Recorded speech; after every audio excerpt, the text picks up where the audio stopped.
Okay. ఈరోజు activity ఏంటంటే కథ.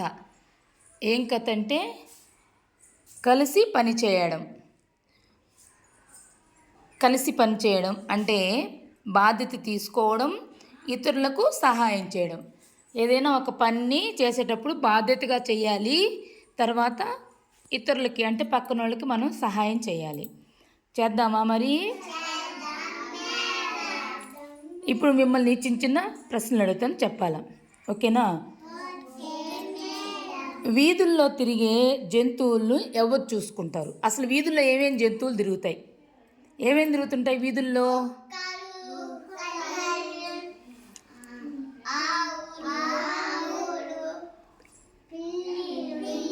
పిల్లులు, మేకలు అలాంటివన్నీ తిరుగుతూ ఉంటాయి. వాటిని వీధుల్లో తిరిగే వాటిని ఎవరు చూసుకుంటారు? ఎవరు చూసుకోరు పాపం. తర్వాత అవి ఏం తింటాయి? ఏం తింటాయి? ఏం తింటాయి? ఏమెందుకు తినవు? తినకపోతే చనిపోతాయి కదా. Very good.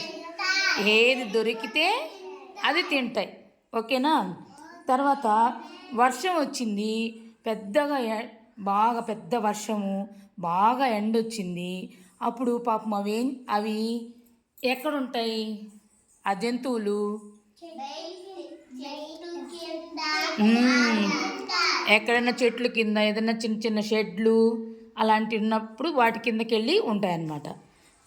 వాటికి తినడానికి ఏమి దొరకలేదనుకో, అప్పుడు అవి ఎలా ఫీల్ అయిపోతాయి పాపం? నాకేం దొరకలేదు అని చెప్పనేసి బాధపడతాయి అవి. సరే, ఇప్పుడు మనం కథ చెప్పుకుందాం. ఇప్పుడు మనకి ఎండాకాలం సెలవులు వస్తాయి కదా, అట్లాగే ఎండాకాలంలో ఎండలు ఎలా ఉంటాయి? ఎక్కువగా ఉంటాయి. అప్పుడు ఆ సమయంలో రాము, గోపి మరియు తేజ వీళ్ళు ముగ్గురు ఫ్రెండ్స్ అన్నమాట. వాళ్ళ చుట్టూ, వాళ్ళ ఇంటి చుట్టూ జంతువుల్ని వాటిని సంరక్షణ చేయాలి, అంటే కాపాడాలి అని చెప్పనేసి అనుకున్నారు. అనుకున్న వెంటనే వాళ్ళు ఏం చేశారు?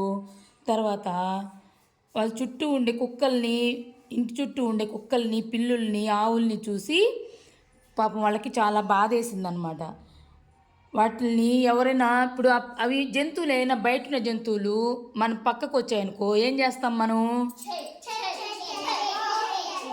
తరివేస్తాం. చెప్పు అని చెప్పనేసి తరివేస్తాం. అది చూసి వాళ్ళు చాలా బాధపడ్డారు. వీటికి ఈ వీధుల్లో ఉండే జంతువులకి ఆశ్రయం కల్పించాలని చెప్పనేసి, అంటే ఉండేదానికి, తినేదానికి తిండి, తాగేదానికి నీళ్లు అవన్నీ ఇవ్వాలనేసి వీళ్ళు ముగ్గురు అనుకున్నారు. వెళ్ళేసి వాళ్ళ అమ్మ వాళ్ళ దగ్గరికి వెళ్ళి అడిగారు, అమ్మ ఆవులు ఏం తింటాయి, కుక్కలు ఏం తింటాయి, పిల్లులు ఏం తింటాయి అని చెప్పననేసి అడిగారు. అడిగితే వాళ్ళు చెప్పారు, పాలు, అన్నము, గడ్డి, లేకపోతే ఏదైనా చపాతీలు అలాంటివి ఉంటాయి కదా, అవన్నీ తింటాయి అని చెప్పారనమాట. అప్పుడు వీళ్ళు ముగ్గురు అవన్నీ తీసుకొని వీళ్ళు ముగ్గురు పంచుకున్నారు పనిని. ఏంటంటే గోపి వచ్చి నేను నీళ్లు ఇస్తాను అన్నాడు. తర్వాత రాము వచ్చి నేను ఆహారం పెడతాను అన్నాడు. తర్వాత ఇంకా తేజ అనే అబ్బాయి ఏం చెప్పాడు? నేను ఉండేదానికి వాటికి రక్షణ చేస్తాను అని చెప్పాడు అనమాట.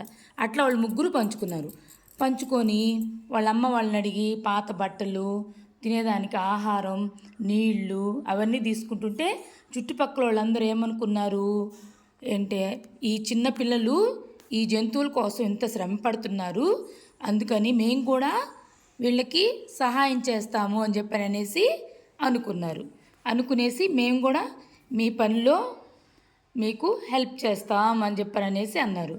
కాబట్టి ఎవరైనా ఒక మంచి పని చేసేటప్పుడు మనం ఏం చేయాలి? మనం కూడా వాళ్ళకి ఏం చేయాలి?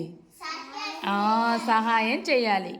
ఇప్పుడు ఎండలు వస్తున్నాయి కదా, మీరు ఇంటి దగ్గర ఏం చేయాలంటే చిన్న చిన్న వెడల్పాటి పాత్రల్లో అక్కడక్కడ నీళ్లు పెట్టండి. ఎందుకంటే పక్షులు వస్తాయి, చిన్న చిన్న పక్షులు వస్తాయి కదా, అవి తాగడానికి నీళ్లు దొరకవు పాపం.